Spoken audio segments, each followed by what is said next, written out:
Before we go ahead and get into today's class, I'd just like to wish everybody who celebrates a very, very happy Easter. I hope that you are able to be surrounded by your family and your friends and anybody else who you wish to celebrate with.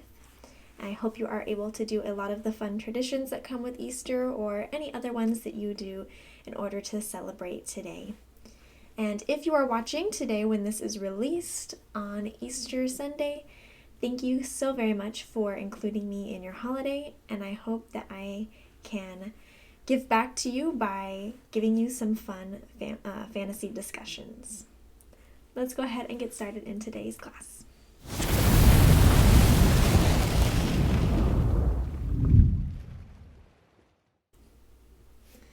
Welcome back, Fantasy Fiction Fanatics. It's great to see you again, and I hope you're doing well. Today we are going to be doing the next set of chapters for Harrow the Ninth, chapters 47 through 50. And we are getting extremely close to the end. We're going to only have one more class after this, so we will go ahead and just finish up the rest of the story and discuss it, and we will be able to see exactly how all of this ends.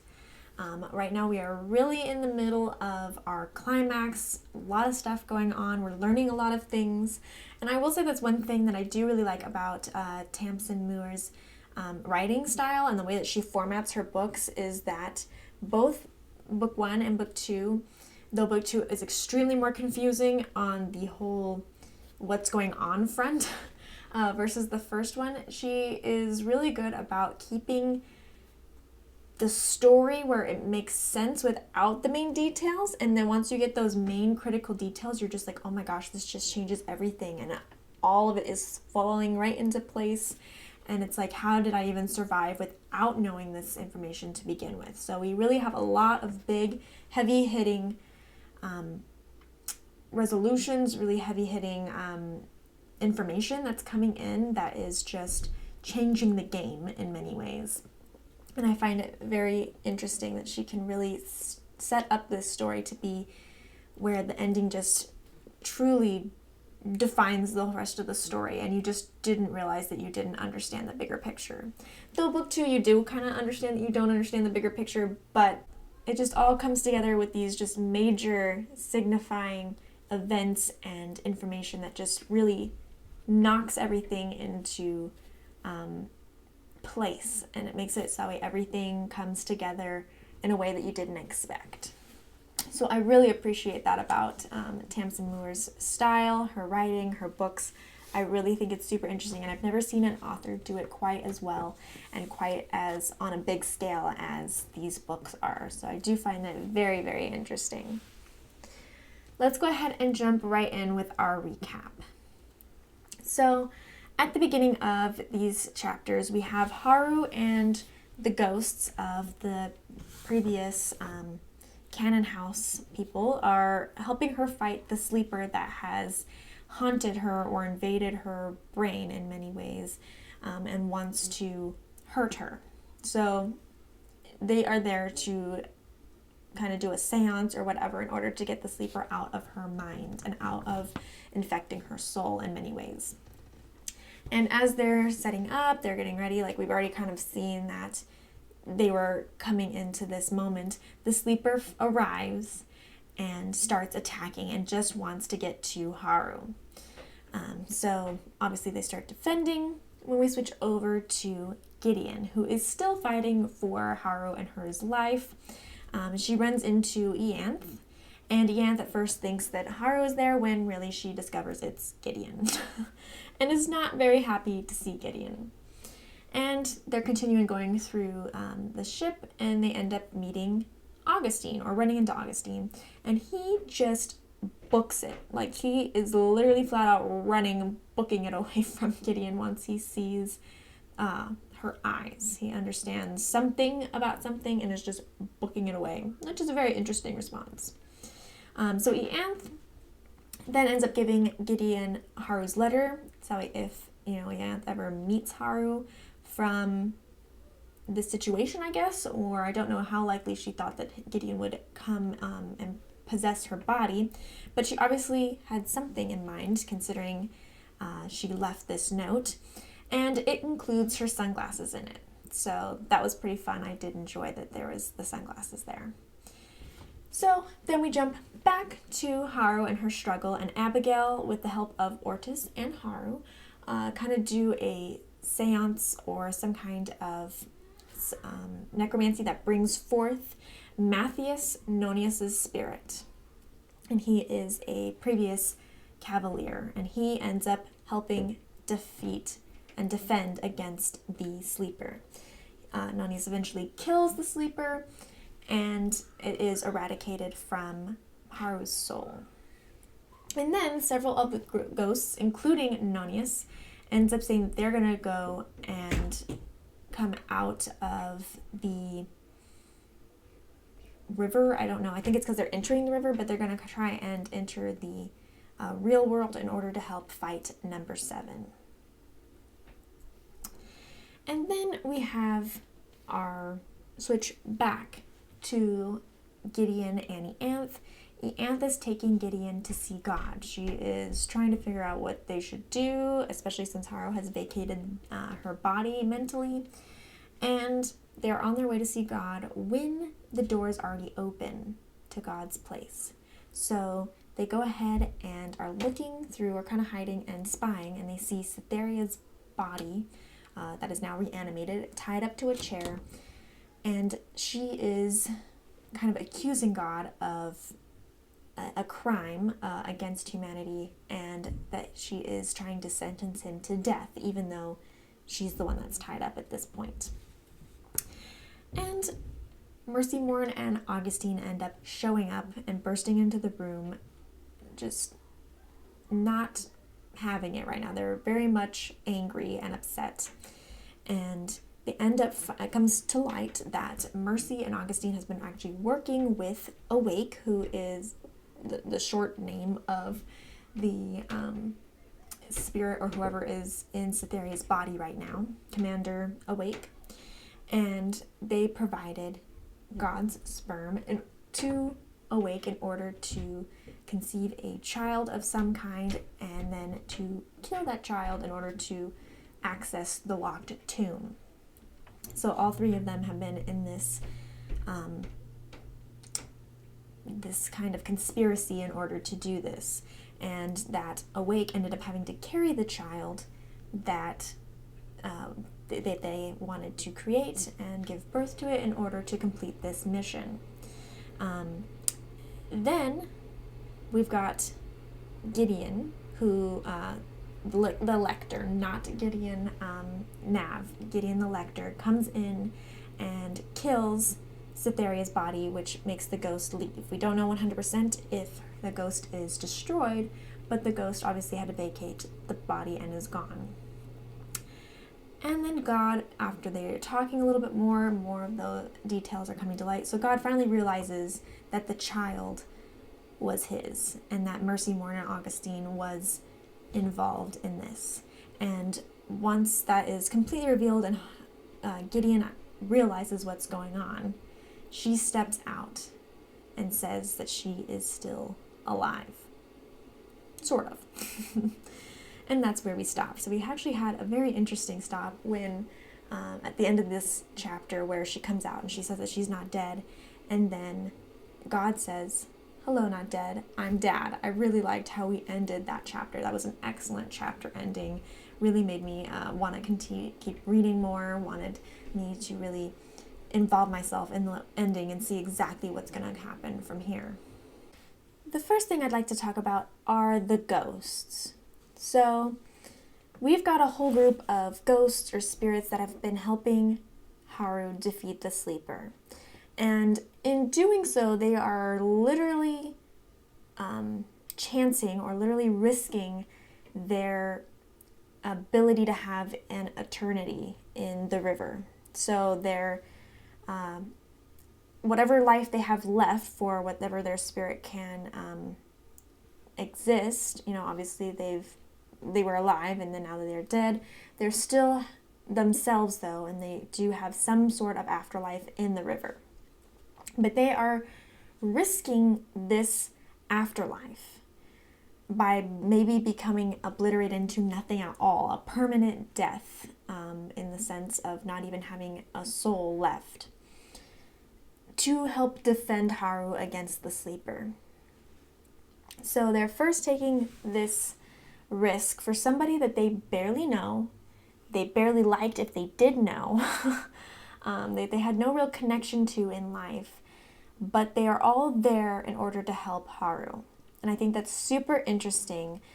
We don't know anything really about these characters' motivation in this sense. We don't really understand why they would risk so much, other than Ortis. Ortis we've got a little bit more, and Abigail we get a little bit more details of. But for the most part, we don't really understand why all of them are willing to risk this possible complete end to their existence for someone that means very little to them in the scheme of things and in the scheme of their life. So I think that it's super interesting, and I really wish that we had a little bit more details onto exactly why these characters came back in order to help her. Why it was so important to them that they show up and they do it. Plus, not only do they risk it for Harrow, and obviously they end up moving forward and they survive, but now they're going to risk themselves a second time to help fight number 7. That is, several of theirs goal is to come back out of the river enough to be able to fight number 7 and hopefully defeat him. But if they die facing off number 7, again, their eternity or their afterlife is going to be non-existent. They could literally completely die with their soul being destroyed. So even though they're dead, they could die permanently in a sense. And they are willing to risk this to fight number 7, which is trying to kill God and Harrow as well, if it's able to. And it can kill lectors. So it's really super interesting because they really have no reason to fight number 7 either. They don't really have a reason to go back and risk this. It's not really their problem at this point, and yet they are determined to go out there and fight and do what they think is right. So I do think it's super interesting that these ghosts that we know of a little bit based on our previous context from, our first book, from the little bit that we're seeing in the second book of them. But really there's no real reason that they should be fighting this monster or helping Harrow for that matter. It really has no real reason or gain for them, and yet they are stepping out there and they are risking themselves. Ortis is the only one that we truly kind of see the reasoning for, and it's super interesting to hear his reasoning, that he is thinking that he was a coward in life and that he didn't do what he should have done, and that is why he wants to step up to the plate and spend his afterlife not regretting his choices anymore. So I think that one is super interesting, and I can really see how that happened, even though in book 1 we really had very little knowledge about Ortis.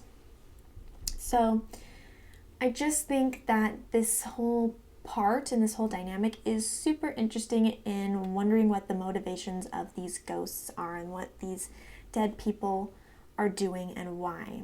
I'd really love to know your thoughts and your feelings about the ghosts and their choices, and if you think you have more of an understanding as to their motivations and you think that it shines through a little bit clearer for you, I'd love to hear about it. Because at this point, I feel like other than Ortis and Abigail, we really see very minimal reasons for why they are wanting to go out and help Harrow and go out and help against number 7, when really there is no gain for themselves and a lot of loss for themselves. Next, I'd like to talk about Gideon's past, because we have not known anything of her past from book 1. We know how she grew up. We knew that she somehow ended up at the Ninth house, but we have no clue as to how she got there, who her mother was, who her father was, nothing. We literally knew nothing. And she even defied the will of logic, the will of life, by being alive after all that noxious gas for 2 hours. She was just sitting in there and like I'm not dead yet. So we never really understood why she was so special. We never understood why this was the case. And now, at the end of book 2, after we thought she was dead already, and after, she kind of miraculously came back, or we found out that she wasn't really dead, we now find out some of the reasoning for this. We were finally getting some of those answers that I thought we were never going to get answers to, based on the fact that she was dead and supposed to be gone.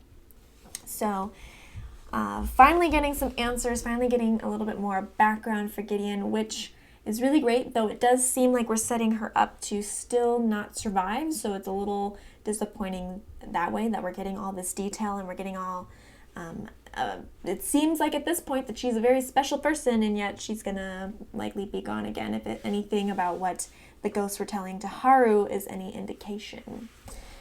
But maybe that will do something, is that when they finally merge, that Harrow will get whatever special abilities that being Gideon might transfer to her, though technically lectors are pretty invincible, so we'll find out. But Gideon is now shown to apparently be the daughter of God. So that is definitely an interesting twist, and apparently she has God's eyes. So I think that's super, super interesting. I'm sure Cythera knew about this when she was pretending to be Dulcinea Septimus, and that's probably why she took such an interest in Gideon, is my guess, is that she took such an interest in her because she could tell that she was God's daughter. Don't know for certain, and we can't really ask her at this point, but it seemed like Mercy Morn mentioned that Cytherea would have known who Gideon was. And obviously Augustine recognized who she should have been by her eyes right away. So it seems to stand that Cytherea understood that that was who she was, which I find is super interesting. But it does explain why she probably survived that mass killing at the Ninth, with all the kids that died, and she was able to survive the noxious gas. It's probably because something of being God's daughter helped her withstand that, even though she shouldn't normally have been able to do so. So we get a little bit more of a reasoning, or at least a probable reasoning, as to why she was able to survive that scenario. She is also the daughter of someone named Awake, or Commander Wake, who bore her in order to try and enter the locked tomb by killing her. Obviously that didn't happen, so that's an interesting thing that hopefully we'll, as we continue forward in these last chapters, find out a little bit more about what stopped everything from happening. Though it sounds like Gideon, the lector, did have thoughts that Gideon was his instead, so maybe that has something to do with it. We'll have to find out if that's actually the case or not. But Awake is someone who is haunting this Cytherea's body, or is some kind of revenant that God mentioned. So I don't know if she has any special abilities, or if she is special in any way, but maybe she also got something from her mother as well. Though she won't be able to ask her at this point, considering Gideon the lector blew her head off and made her ghost go away. So I don't know if she's really going to be able to ask the questions that she'd like, or if we'll be able to find out the answers 100%. Apparently, it sounded like to me that Gideon the lector was supposed to hunt her down and kill her or something, but again, he thought that Gideon could have been his baby, and so we don't totally know exactly what happened there, other than that he didn't kill her, obviously, like he was supposed to. And that God had no, until now, God had no recollection or no knowledge that he had a daughter at all. So I think that's going to be super interesting. Though God's supposed to die any minute now. It did say in the last chapter that it was 30 minutes before God's death. So I have a feeling that things are not going to go well at all, and Gideon's not going to get much father-daughter time. Or Harrow's going to come back, and that's also going to stop the father-daughter time. It does make me wonder if he thought Harrow seemed so daughter-like to him, because he does mention that, if he had a daughter, he'd want it to be like Harrow, because he could sense Gideon as part of her, who is actually his daughter. Also makes me wonder a little bit about why God hasn't had any children of his own if he is capable. Because I was thinking maybe he just wasn't capable. Though I guess, being God, maybe he didn't want to. Maybe he didn't feel like he should. I don't know. There's a lot of different things. But I think it's super interesting. And I would have never have guessed that Gideon was God's daughter. Not in a million years. I don't know if you guessed it. I would love to know if you guessed it. What tipped you off to it, and how far in advance to this moment that you recognized it. That would be really interesting to know, because if there was any clues, I didn't catch them. So definitely a twist for me, and I think it's very, very interesting, and it is putting a couple of things in perspective, and we're going to see exactly how things move forward from this point on in terms of Gideon and her dad and her mom. Next, let's go ahead and cover the Blood of Eden. So we've had this Blood of Eden group mentioned several times for us. We've had kind of God mentioning it. We've had Camilla mention it. We've kind of had little bits and pieces here and there of knowing a little bit about them, but not really enough to truly understand it. But now we have another piece of that puzzle in the fact that we had Commander Wake, who was in Cytherea's body, apparently was part of Blood of Eden, and God believed that this group died when she did, or Diana died along with her when she originally died, whenever that was. And we understand now fully that they really want to kill God. Like, that is their main purpose in life, is to kill God. That they see him as a criminal, as somebody who has endangered the human species. They have tried and did succeed, possibly. We don't know. They at least tried to enter the tomb. We don't know if they succeeded, because Gideon was supposed to be the child that died in order to enter the tomb. But we don't know for sure if that actually happened or not, but we do know that they at least tried and wanted to enter the locked tomb and to release his natural enemy, the one thing that could kill him. And so their goal is to hurt him. Their goal is to get rid of him. They think that necromancy is a plague and a curse that they have been put into the world. They want to stop 100%. Stop necromancy from existing in this world, which I think is super, super interesting, especially since if God wasn't a necromancer, everybody would have died. Like, he's the one that made it so that way the people came back to life and were able to live life again. So, not really sure why they think that necromancy is such a curse and such a sin, but they want to eradicate it from the earth, or from the universe. And the first step, I think they feel like, is getting rid of God. Though, does that mean they're also wanting to kill everybody? Because technically God believes, or it is definitely true, that if God dies, that all the 9 houses will all perish as well. Guess we'll find out, since apparently he's supposed to be dying soon. Or we'll see if we're tricked and really the Emperor doesn't, dies but doesn't fully die. We're gonna have to find out. But we also find out that apparently Mercy Morn and Augustine were part of this plot, and possibly part of this group of Blood of Eden. They at least were working with somebody in the Blood of Eden group. We know that Cytherea was wanting to kill God and get payback to God, so possibly she is also in on either this affiliation with the Blood of Eden or is fully a member of the Blood of Eden. It's tough to 100% say. But either way, it's even more complicated now, because the lectors who are supposed to be protecting God now seem to be involved with or directly in a group that is wanting to kill God. So,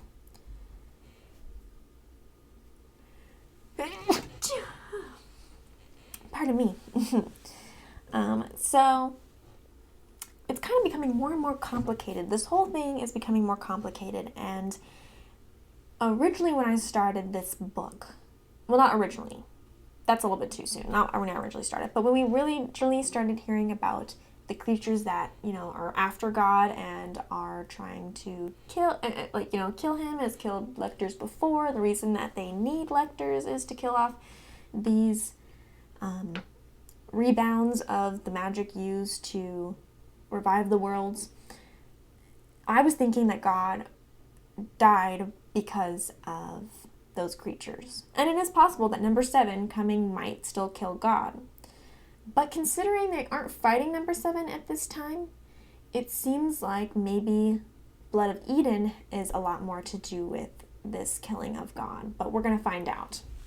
I just think it's adding an extra layer, an extra thing to think about and to consider when we're talking about the overall arcing story here. Originally thinking that we're like in this moment of like, oh, they have to protect him against these creatures, we have to protect him. That whole reason he's looking for more lectors is because we've had lectors who have died, and now they need to replenish their quote army to get rid of these numbered creatures. But now we've got this Blood of Eden who also wants to kill God, and that pretty much all his original lectors have been a part of it. So, pardon me. So, how is this going to resolve if now that he knows that they all want to kill him, are they just going to protect him still? Or how do they move forward from this point? And especially since God's death time has been labeled, I'm not really sure if really we have to be worrying about number 7 as much as we originally thought. So, definitely interesting developments from the ghosts, from Gideon's past, to this Blood of Eden group. We've had really interesting developments going on, really interesting new thoughts, perceptions based on this new information that we've been given, and it seems like everything is kind of turning on its head and we didn't really know what we were thinking about in the first place. We didn't really understand the situation. And now things are coming to light and we are understanding new things, and so I think it's going to be a very interesting little finale for this book. Alright, last but not least, let's talk about the Nitty Gritty. I've got 3 different things today for the Nitty Gritty that I just like to mention, and a couple that I would like to just talk about and see if we can keep in mind for finishing up this book.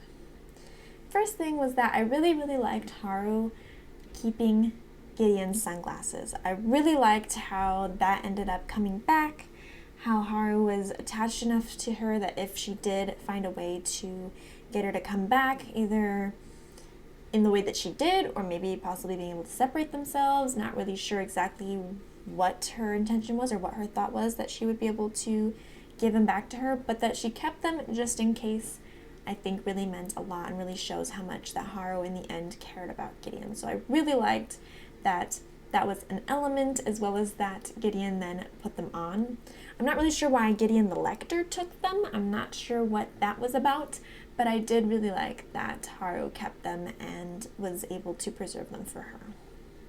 I wonder what it looked like on Harrow instead of it being on Gideon, since Gideon right now is in Harrow's body. Next is, I'm kind of wondering about number 7 at this point. It's like, number 7 was supposed to be right on them. They're like, their ship is under attack by all these like strange creatures that it's supposed to be, related to number 7, and yet nobody cares that they're supposed to be fighting number 7 right now. They're just like, okay, like, let's just deal with this other stuff, and it's like, what's gonna happen with number 7? And why does nobody care about what's going on with number 7? Am I the only one that has anxiety about it? Because I have a little bit of anxiety about it. So we're gonna see what happens. I'm not really sure, but I definitely think it's interesting that nobody at this point really cares about number 7 anymore. This whole thing has been leading up to defeating number 7, and now it's here, and we're like, we don't care. Sure. Anyway, the last thing was, I think it's very interesting that the sleeper that was haunting Harrow seems to be Commander Wake, or Gideon's mom.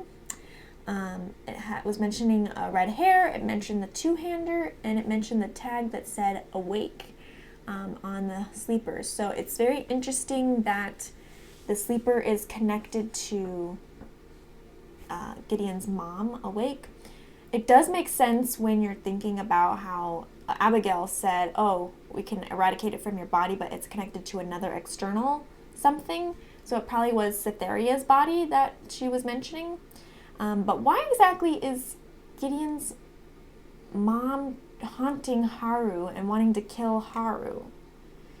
Does she want to kill Harrow so Gideon will fully have that body? Or is there another motivation? Or is it that she wants to kill Gideon and Harrow? I'm not really sure exactly what Awake's motivation for haunting Harrow is. Especially because if it's about the tomb, Gideon's biology is no longer there, so it wouldn't be related to Harrow's body. So I'm not 100% sure on that, but I think it's super interesting because it mentioned, like I said, the sleeper having the red hair, and at first I thought it was Gideon, like that sleeper was taking the form of Gideon, but nobody mentioned, oh, that looks just like Gideon. And then we also had that tag that said Awake, so it makes it seem like that was the Commander Wake, who has that ridiculously long name that I'm not really sure why that's the name of that person. But overall, the first word for that name was Awake, so it makes it seem like that must be Gideon's mom.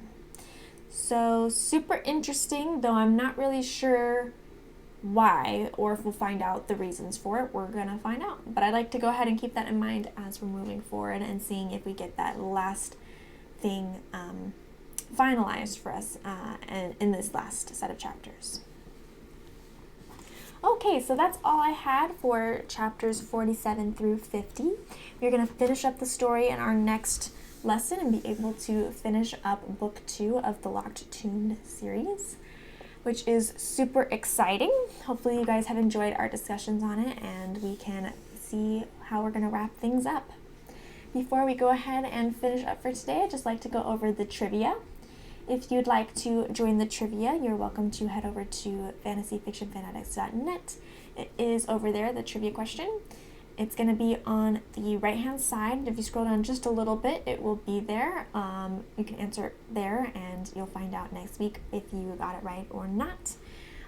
Or you can also on mobile, well, that's if you're on desktop. If you're on mobile, you'll have to scroll almost all the way down to find the question there. So you're welcome to go ahead and give it a try and see if you'd like to play with us. This week the question was whether Harry Potter is an urban fantasy or not, true or false. It is false.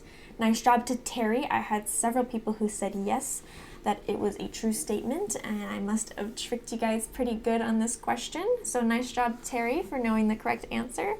It is not an urban fantasy. It would be considered a low fantasy story. Urban fantasy does relate to fantasy stories that deal with modern day, that interact with technology and other modern amenities. So this would be considered more of a low fantasy where it has real life in it, but it does not have, technology or really super modern city or elements and such. So nice job to Terry. If you're over on the blog checking out the trivia questions, you're also welcome to check out other contents from me. I've got written book reviews over there, book recommendations. I've got different topics about fantasy or reading that I have mentioned my opinions or thoughts on. I've got recommendations for fantasy TV series or other show-related things that are fantasy, and lots of other personal things as well on there for you to check out. So hopefully if you're over there, you'll check out some more of my content. And if you're looking for some more content, that is where you should go to find it. All right, I'd love to hear from you. And if the comment section down below is not the best place for you, that is a-okay. You are also welcome to contact me through Facebook, which is /fantasyfiction1, or through Twitter, which is @fantasyfiction1. Either of those places are good, as well as I do update both feeds in order to let you guys know when I make new content. So if you are looking for a way to be updated on what I am doing and what content is coming out on both the blog and the channel, you're welcome to check it out there. Also, we would love to have you on the Fantasy Fiction Fanatics Discord. We've already got several people over there talking, chatting, having a good time, talking about different things like fantasy books, and non-fantasy related things as well. So if you were like wanting to find other like-minded people, we would be happy to have you over there, chat with you, and have a great time. The link is down below. And also, if you'd like to contact me through there, I do check private messaging or direct messaging over there as well. So you're welcome to contact me in many different places, and I would love to hear your thoughts and opinions and whatever things you'd like to talk about. I'd be happy to discuss it with you. So thank you so very much, and I'll see you guys in the next class. Bye.